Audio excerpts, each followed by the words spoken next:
parce que en 2009, j'ai levé ma main et j'ai dit à mes patrons, j'aimerais ça partir le Big Santé au Téléjournal. Et je suis descendu, et là, ça fait 7 ans au Téléjournal que je couvre la santé. Donc, c'était une grande réflexion pour moi. J'ai fait des centaines de reportages, à peu près 7-8 catégories. On peut faire des maladies, on peut faire la politique de la santé, on peut faire l'économie de la santé. Et j'ai fait des reportages dans à peu près tout ça. Donc, je vais tenter de vous donner un peu le bilan de ce que moi j'en ai ressenti parce que il y a 11 mois, j'ai levé la main, j'ai demandé à mes patrons, j'en ai assez, je veux retourner en haut à découverte. Je suis retourné à découverte, je n'ai gardé que ma petite chronique de vulgarisation médicale avec Céline. Quel est l'impact de ce que l'on fait? Parce qu'on vous en avait parlé au tout début. Moi, je suis malheureusement peut-être un peu négatif pour vous. Peut-être qu'après, avec un petit verre, on pourrait me remonter le moral. Moi, je trouve que je n'ai pas eu beaucoup d'impact. Peut-être que certains vont me dire l'inverse. Et je vous dis pourquoi. Il y a 250 000 personnes dans le réseau socio-sanitaire du Québec. C'est l'État dans l'État, Hydro-Québec n'a rien à voir avec ça. C'est vraiment l'État dans l'État. Il y a 18 000 médecins auprès de 19 000. Et pour moi, là, je vais peser mes mots puisque nous sommes enregistrés. C'est trop complexe. Il y a trop d'enjeux, il y a trop de protectionnisme, trop de corporatisme, trop de syndicalisme pour changer les choses de façon complète et durable. Pour moi, tout ça, et pour moi, je compare ça à de la mécanique quantique. C'est véritablement le principe d'incertitude d'Eisenberg.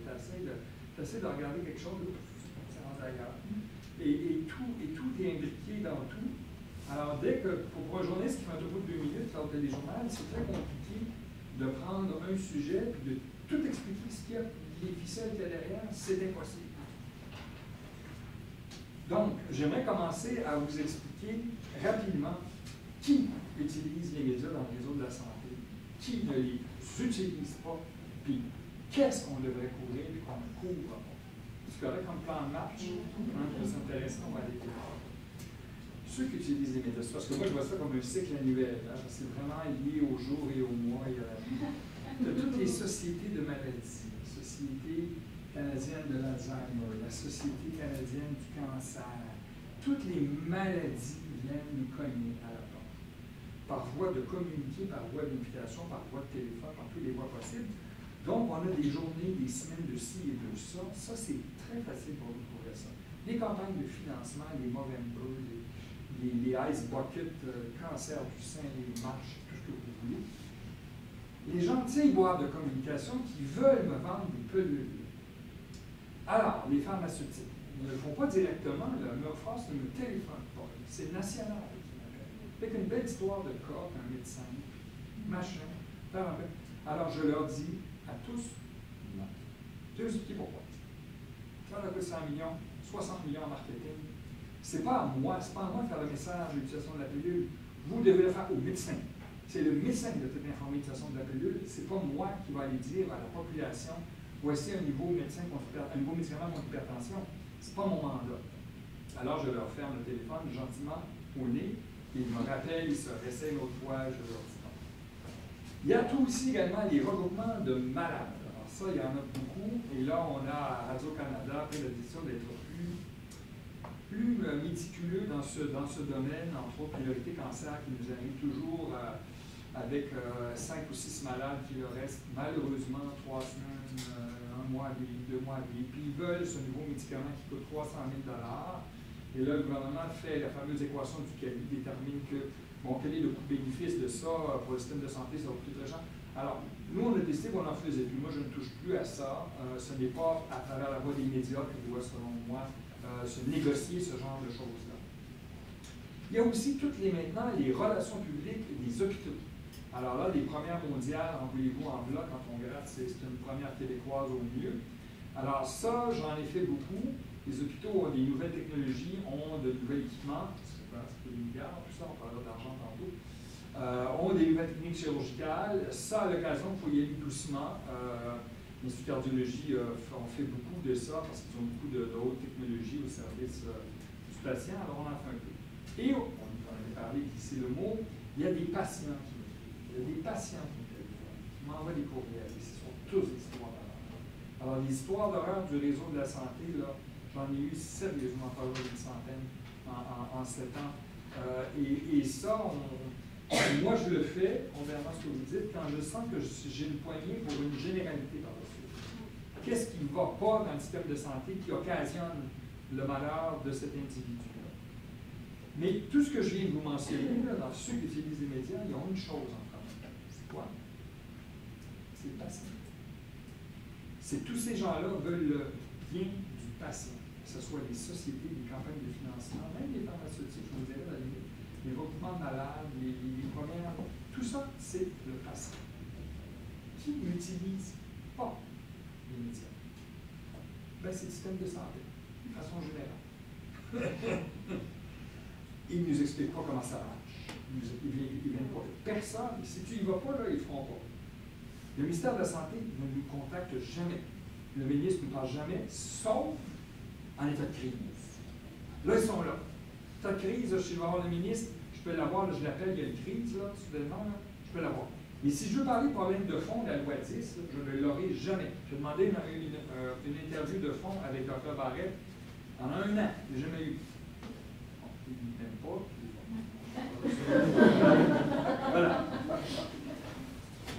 Qui aussi ne nous approche pas? Les institutions.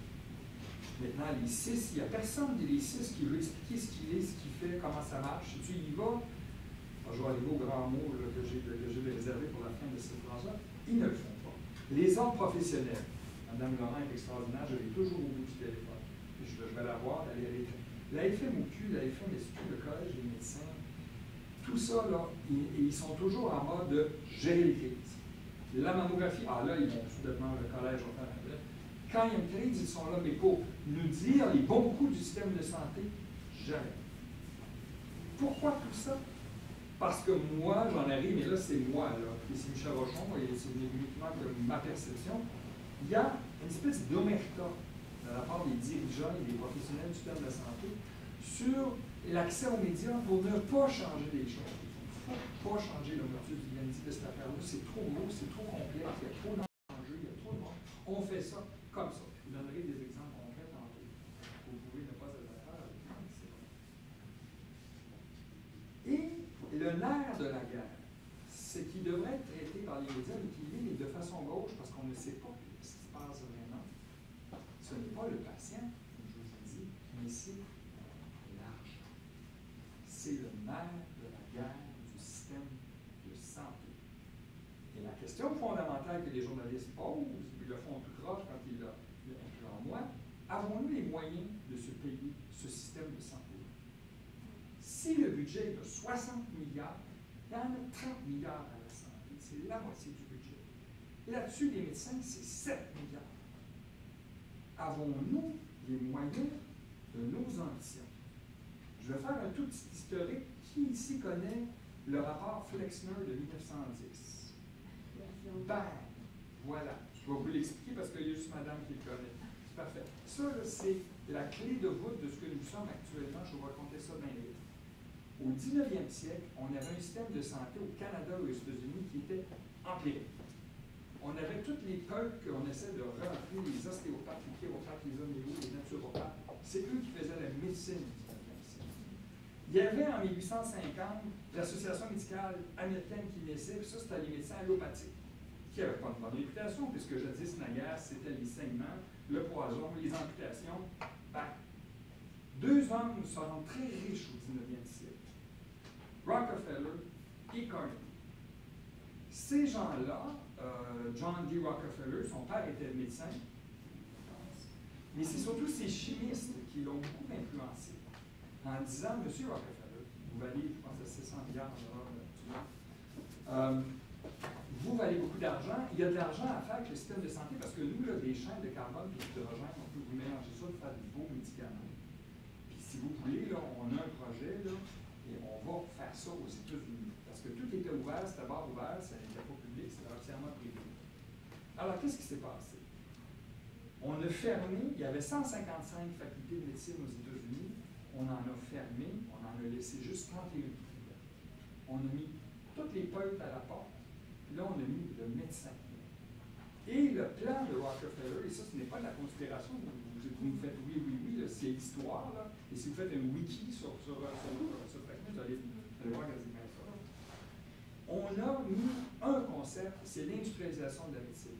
Et on le fait à travers le médecin qui donne et vend un médicament à un patient. C'est fondamental. Et là, je vais revenir dans ce que vous avez dit tantôt. Là.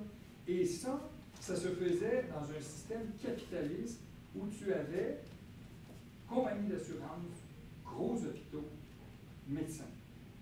Et chapeauté ça, parce qu'il était multimilliardaire, il a fait la fondation Rockefeller et autres fondations, il a créé la Big Pharma américaine, et tout ça a commencé, et ça n'a pas longtemps, je vous parle de 1910, là, j'ai 57 ans, je suis né en 59, c'est en moitié de la vie, puis vous reculez nos vieux rochons, vous êtes en plein dedans, c'est en 1910. Et quand ça a parti, le Canada a embarqué, les États-Unis ont embarqué, et là, la question fondamentale, est-ce que le Québec peut offrir un système capitaliste américain, privé, basé sur le complexe pharmaco-hospitalo-assurantiel, et le prendre à notre compte dans un système public? La réponse, j'ai entendu un nom, je n'ose pas la dire, mais moi je me la pose comme journaliste, et c'est ça que j'ai tenté d'investiguer. Est-ce qu'on a les moyens de nos ambitions dans un système? Pourquoi il y a le retour du privé? Parce que c'est un système privé. Si l'État veut payer 30 milliards par année, à un moment donné, il va falloir se poser la question, ah oui, c'est pas je vous dis qu'il faut aller au privé, je dis c'est un système privé qu'on essaie d'adapter. Vous en voyez en Europe, tantôt je vais vous parler d'un an sur tâche en France. Mais bon, on a un système qui est fait comme ça. Et pour la première fois, les médecins en 1910 venaient au centre du système et avaient accès à de l'argent. Et là, quand on voit que depuis à peu près 10 ans, il y a des augmentations salariales de plus de 50 %, c'est dans cette mouvance. Quand je suis devant le docteur Godin, président de la FMOQ, et je lui dis, mais en France, les urgentologues gagnent 60 000 €.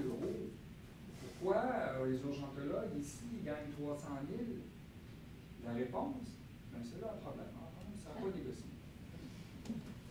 Alors, il y a un moment donné où c'est une espèce de wake-up call qu'il faut se faire collectivement. Et moi, j'ai beaucoup frappé dans les 2 dernières années la question des médecins. Ça semble, et on le fait, tous les médias l'ont fait. Hein? Pourquoi les médecins ne sont-ils pas des employés de l'État? Doit-on leur enseigner l'empathie? Venez voir Vincent Dunès la semaine prochaine. Doit-on en former plus pour être en mesure d'offrir des médecins à tous et maintenir notre hospitalo-centrisme? Doit-on en former plus parce que les médecins payés à l'acte font plus, donc travaillent moins? Le seul qui parle, c'est Damien Bonandréopoulos, on s'excuse, c'est le seul qui va au bâton. Il te sort les stats, il te les montre, regardez, la productivité s'en va de même, le salaire s'en va comme ça, où est-ce qu'on va? Je vais vous raconter une petite anecdote. Mais c'est parce que c'est fondamental sur la façon dont on exécute la médecine. À l'émission 1 heure sur Terre, en 2012, je suis allé en France, j'ai fait la première ligne française. J'ai tenté de la comparer à la première ligne québécoise, et tous les intervenants du Québec, ça ne se fait pas. Pourquoi il n'y a pas des médecins de tout? Non, ça se fait pas. On l'avait déjà tenté. Et pourquoi est-ce que tous les Français ont des médecins qui n'ont pas? Ben non, ça ne se fait pas. Et ça ne se fait, il n'y a rien, ils ne veulent pas s'inspirer. Ils vont en France. Les ministres de la Santé, j'en ai eu 3 dans mes 7 ans, ils vont tous rencontrer leurs homologues français, leurs homologues britanniques, leurs homologues américains, qui sont des voyageurs. Mais il n'y a rien qui est importé des autres expériences. C'est dans le reportage 1 heure sur Terre, à la première ligne, j'ai le président, c'est-à-dire le chef de la plus grande urgence de France, la Croisière. Devant la caméra, je lui demande combien il gagne. Il met 60 000 €, MD-PhD. 200 personnes dans son urgence. Et je vais vous raconter un ordre de record qu'il m'a fait, puisque ça fait des années, ça n'a plus aucune importance. Il a eu une bourse, il est venu au Québec, une bourse d'échange, et il a travaillé dans un hôpital aux États-Unis. Quand il est arrivé, les urgentologues autour l'ont reçu. Monsieur, lui, il avait loué un appartement sur le plateau de Chicago.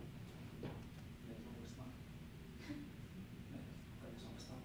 T'avant dans un an, tu fais 200 000 €. Et là, tout était à l'acte. Non, à l'acte. Et moi, quand j'ai fait la série sur les urgences, je les vois courir. Quand le patient il court voir un ordi, assurance, FAMQ, hôpital, à l'ordi. Ils ne font plus. Sinon, vous dites qu'ils ne font plus, mais moi, ils l'ont fait devant moi il y a 3 ans. Alors, donc, ils chargent tout à l'acte. Moi, ils chargent tout à l'acte. Tout ce qui est fait est à l'acte. Ce qui fait qu'il est reparti chez lui après un an, il était soudainement très riche, puis il n'a rien compris. Et s'il y a des économies à faire et il y a une restructuration, il y a des questions posées aux médecins. Barrett n'a même pas, parce que j'ai fait une série sur le salaire des médecins. Et dans cette série-là, bon, j'exposais que ces radiologistes faisaient 750 000 par année en moyenne. Et là, il explique que là-dedans, il faut qu'il paye pour son équipement. Vous savez, c'est pas des cliniques à 10, ça juste un appareil amorti sur 30 ans. Ceci, écoutez, là, il ne paye pas des millions. Là.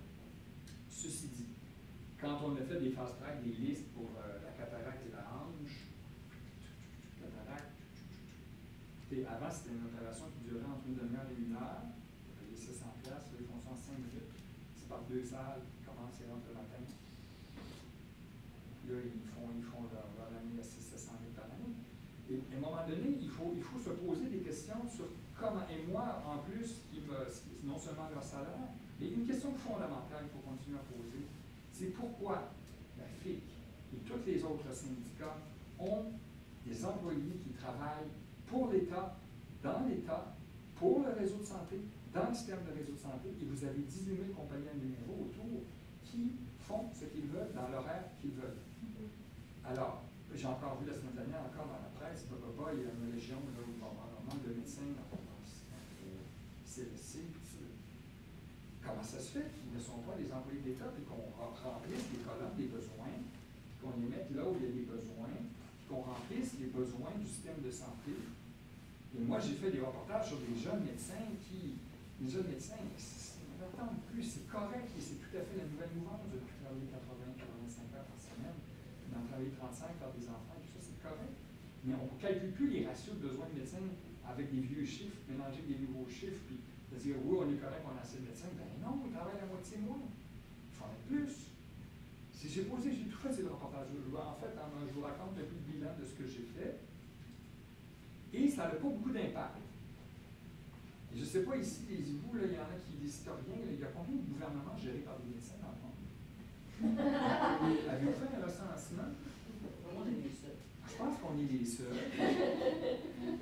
Alors, ce ne sera pas dans ce 4 ans-ci, c'est à un autre moment où il faudra que l'on ait des gens qui regardent un peu plus froidement le système et décloisonnent. Moi, je parle de décloisonnement, je parle d'entrer à l'intérieur de la structure des médecins dont on a besoin et les mettre au service de la population. Mais comment voulez-vous avancer là-dedans quand moi je demande à quelqu'un, je dis à quelqu'un, tu gagnes 600 000, tu devras en gagner 250. Mais non, tu ne reculeras jamais devant ça. Donc, on est devant un fait accompli. Mais le fait accompli, je vous dis, l'historique de ça, c'est Flexner, c'est véritablement un système capitaliste qu'on a adapté en 71-72, quand on a décidé que le gouvernement avait l'assurance maladie et que l'assurance maladie, avec d'autres mécanismes, faisait en sorte qu'on étatisait et que le gouvernement était pour payer pour tout ça. Mais la question, avons-nous les moyens de nos ambitions? Est-ce qu'on a dilué notre pouvoir d'impact pour répondre à votre question? Est-ce que j'ai encore quelques minutes où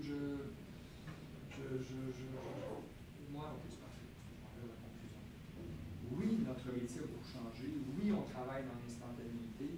Quand moi, je rentre à 9 h le matin et on me dit, Dr. Barrett annonce la loi 10 à 1 h cet après-midi, tu me fais un plateau à midi. Sébastien Bovet, je salue que j'adore, on va faire ça en direct de là-bas. Il n'avait pas la loi 10. Moi, je l'ai lu. Quand c'est sorti le matin à 10 h, je l'ai lu. Là, j'avais un courriel, là, puis je mettais toutes les pointeuses. Sébastien, je les résumais, puis j'ai envoyé. Puis lui, il disait qu'il pouvait pour la journée, parce que là, il est en direct, oui, là, de 2 h à 5 h, il est en direct. Il est obligé d'avoir son télé, des gars comme moi qui sautent en arrière. Parce que vous savez, la vitesse avec laquelle on va, c'est absolument hallucinant. Et là, moi, je vais faire un topo pour 5 heures pour les régions. Je vais être en direct avec Patrice Roy à 6 heures pour en parler. En plus du topo, après ça, je vais faire un autre topo différent pour Céline Bélico à 21 ans. Puis des fois, on me demande un texte web en plus. On m'en demande 200 mots là, que je fasse pour le web à 4 heures de l'après-midi. Puis des fois, il y a Michel Cauger, il veut m'avoir à la radio. À 4h30. Tout ça dans la même journée. La journée de l'annonce de l'OMS, que le téléphone cellulaire était potentiellement cancérigène, il y avait 4 ans de ça, j'ai fait 11 directs, un reportage. Je suis arrivé chez moi, là, écoutez, je vais avoir 57 ans, mais je suis pas jeune. Là, je me suis coulé un scotch, je me suis dit. Excusez, je mets de l'humour, mais c'est ça la réalité. Il y a de plus en plus de jeunes qui veulent faire ce métier-là. Et il y a même un désistement chez les jeunes qui commencent, ils voient exactement ce qu'il en est. Donc, c'est un petit peu un dérapage. Ça s'applique pas juste au système de santé, mais ça s'applique à l'ensemble de ce que les médias font. C'est à nous de se poser la question, on voit nous également les moyens de nos ambitions. On va de plus en plus vite, souvent on commet des erreurs en nombre, on n'a pas vérifié, on n'a même pas le temps de fouiller, on est des convois de transmission directe. Toutes ces choses-là en santé, quand il y a une crise, celui que Dr. Barrette est entre bonnes mains parce que c'est qu'on doit aller, on va aller mettre sa clé. Puis le lendemain, il y a un tremblement de terre en Turquie. Pas tant de faire de réaction. C'est une business, l'information. On va là où l'information est à la journée. S'il y avait une petite journée tranquille, peut-être qu'on allait faire un reportage de réaction. On serait allé voir la fille. On serait allé voir plein de gens qu'on allait faire un topo de réaction à la 10. Mais s'il y avait autre chose, on passe à côté. C'est très complexe. Donc, les médias, est-ce qu'ils vont avoir un impact? Ou peuvent-ils avoir un impact? Moi, je vais vous donner certaines pistes, vous allez me trouver un peu hystérique, mais je vais la donner quand même. On va réussir, les médias, à changer le système de santé quand les Québécois voudront bien changer le système de santé. Faites votre printemps érable, on va vous suivre dans la relais. Parce que sinon, il n'y a pas grand-chose d'autre qui va se faire. Il faut plus d'informateurs, de sources, de délateurs, de gens à l'intérieur qui sont prêts à se mouiller. Plus d'exemples pour eux, s'il vous plaît. Il faut que les émissions comme enquête, ils le font, là, ils vont sortir l'histoire de ça. Il faut plus de journalisme d'enquête. Il ne reste plus beaucoup de sources de journalistique pour le faire. Radio-Canada en est une. Aussi, c'est qu'il manque. Moi, j'ai sur mon bureau l'organigramme du système de santé puis l'organigramme du ministère. Le mot patient est dans aucun des organigrammes. Il n'y a aucune inline, il n'y a pas de fin, il n'y a pas de finalité marquée patient dans les organigrammes. C'est pas là. Alors, il faut, à un moment donné, mettre le patient au centre des médias et au centre du système. C'est mon message. Je vous remercie pour vos sourires et vos attentions.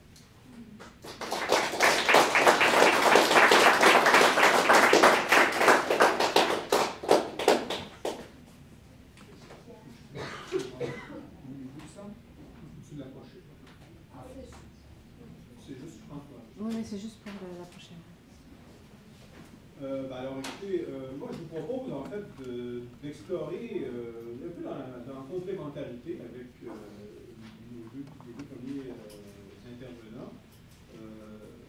Entre autres, moi, je fais partie d'un métier, des métiers d'avocat. Alors, évidemment, on se dit, voilà ce que ça donne quand on est gouverné par des médecins. Mais on a été longtemps gouverné par des avocats aussi. Oui, c'est vrai. Et ça n'a pas l'air mieux. Il faut lâcher professionnel. Il va peut-être falloir passer à autre chose.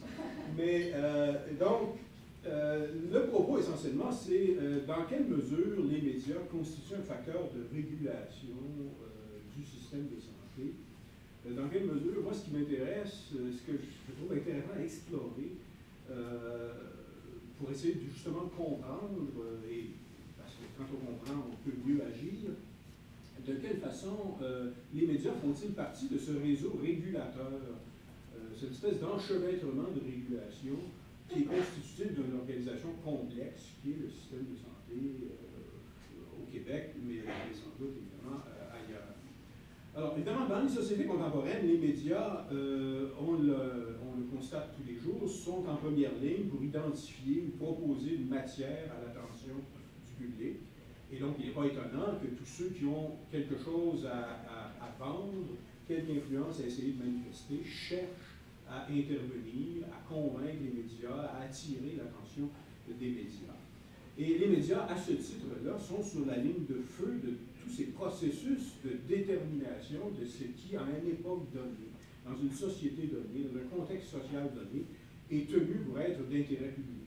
Alors, Il y a des époques où on attache davantage d'intérêt, le public semble attacher davantage d'intérêt à ce qui se passe dans les hôpitaux. Dans d'autres époques, c'est ce qui se passe sur la patinoire du Centre Bell, ou ainsi de suite.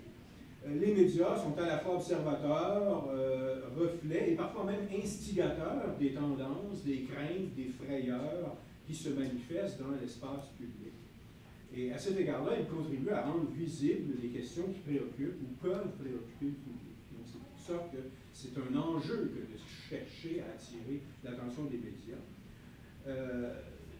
Puisque les médias, finalement, contribuent à rendre visible et lisible le système de santé. Il n'est peut-être pas lisible comme on devrait le lire, mais il contribue à la lisibilité de ce système. Mais ils le font avec leurs forces et leurs faiblesses. La faculté des médias à visibiliser les situations est limitée par les contraintes qui sont caractéristiques des médias, les limites qui sont inhérentes aux médias. M. Rochon a bien mentionné les différences, enfin, reflète bien les différences qu'il y a entre les médias commerciaux, qui vont des médias commerciaux sérieux jusqu'aux radios poubelles, et les médias de service public, qui opèrent selon des logiques, ou devraient opérer, si on les laissait, si on les maintenait, si on maintenait leur mission de service public, ce qui est évidemment un autre débat, les médias de service public devraient fonctionner selon d'autres réflexes que les médias commerciaux. Les médias ont aussi des contraintes de récit. Ils se donnent pour rôle de rendre compte de l'actualité.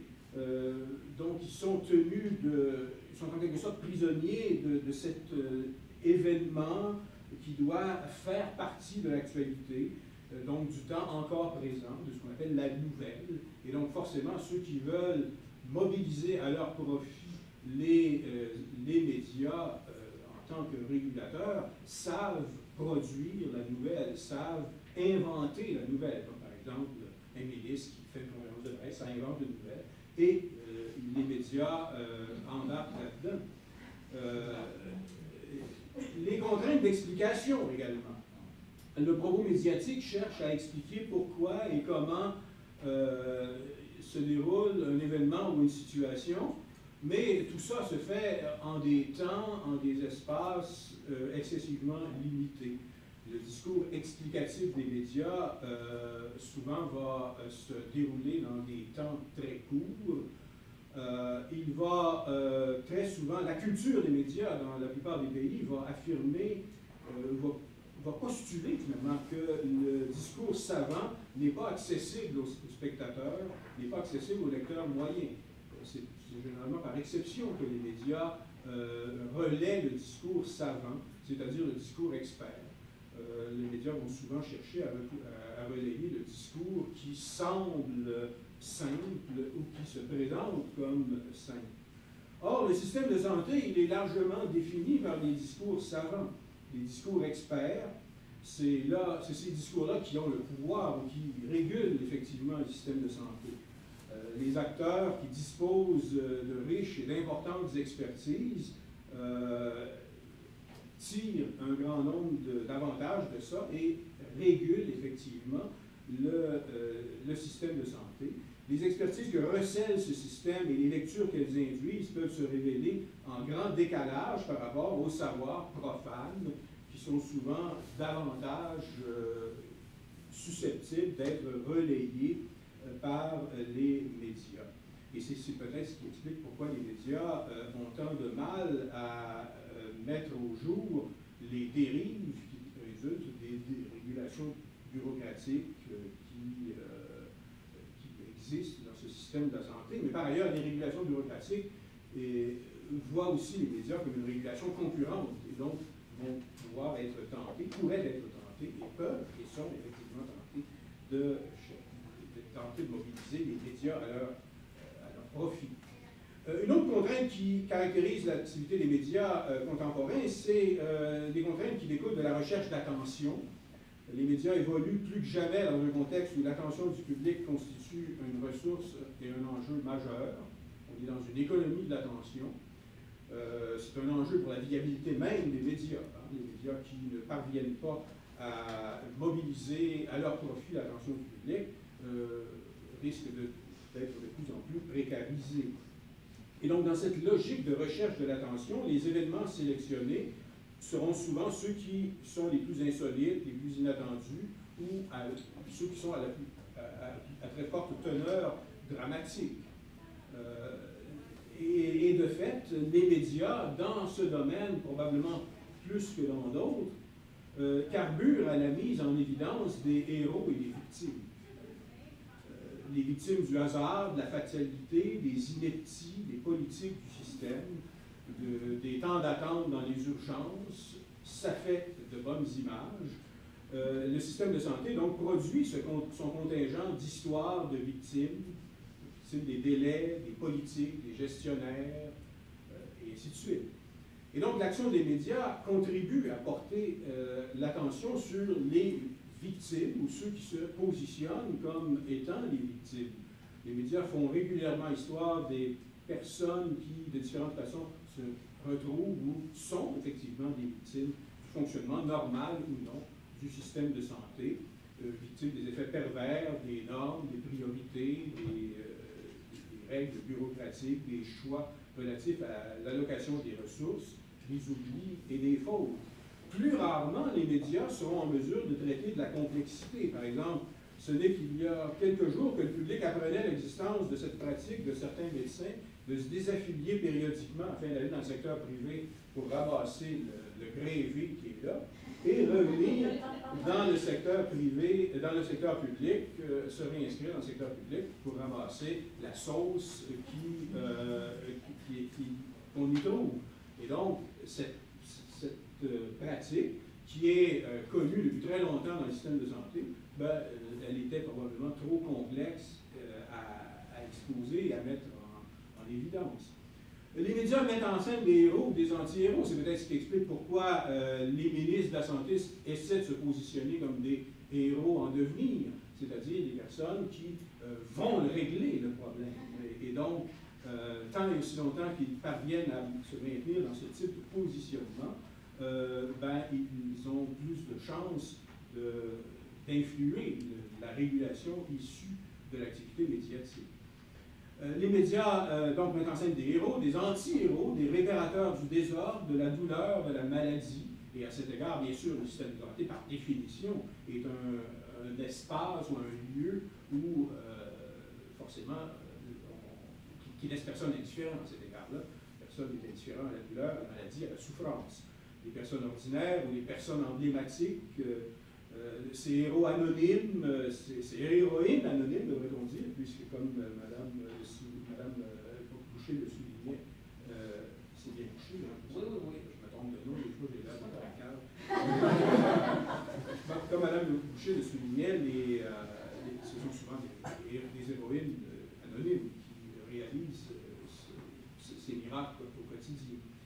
Et donc, les médias produisent également des rapprochements, des amalgames dans les logiques de dramatisation qui sont souvent inhérentes au discours médiatique.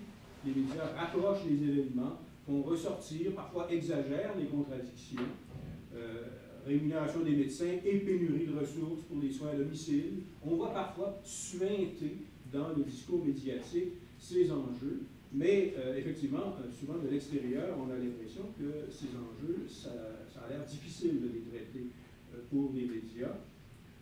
Ces rapprochements qui reflètent les valeurs qui peuvent différer d'un média à l'autre.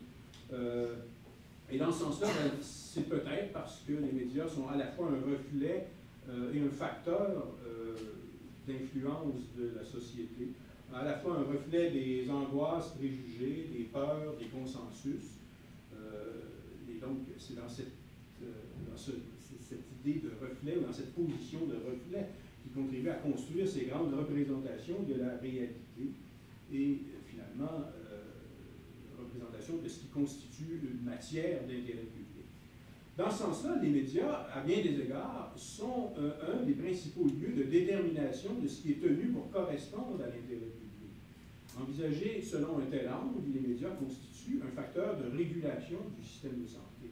En désignant ce sur quoi on devrait porter l'attention, ils contribuent dans une large mesure à réguler, ou à tout le moins constituer un la régulation du système de santé. Bien sûr, ce n'est pas une régulation volontaire. Les médias ne se lèvent pas le matin, les journalistes ne se lèvent pas le matin en disant on va contribuer à réguler le système de santé, on s'entend, mais ça a un effet régulateur. Pourquoi c'est un effet régulateur? Bien parce que l'activité médiatique contribue à engendrer des risques pour les acteurs du système. Un effet régulateur qui joue comme une sorte de véritable régulation concurrente à celle du droit, et Dieu sait que le droit dans le système de santé, il est omniprésent. La loi sur les services de santé, à ses débuts, était un petit fascicule. C'est devenu un pavé illisible, incompréhensible, que personne ne lit.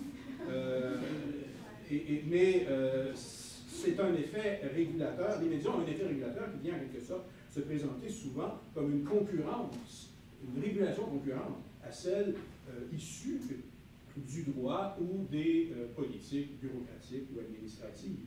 Et donc, l'action des médias, vue de ce point de vue-là, engendre une certaine perception de risque pour les acteurs du système de santé.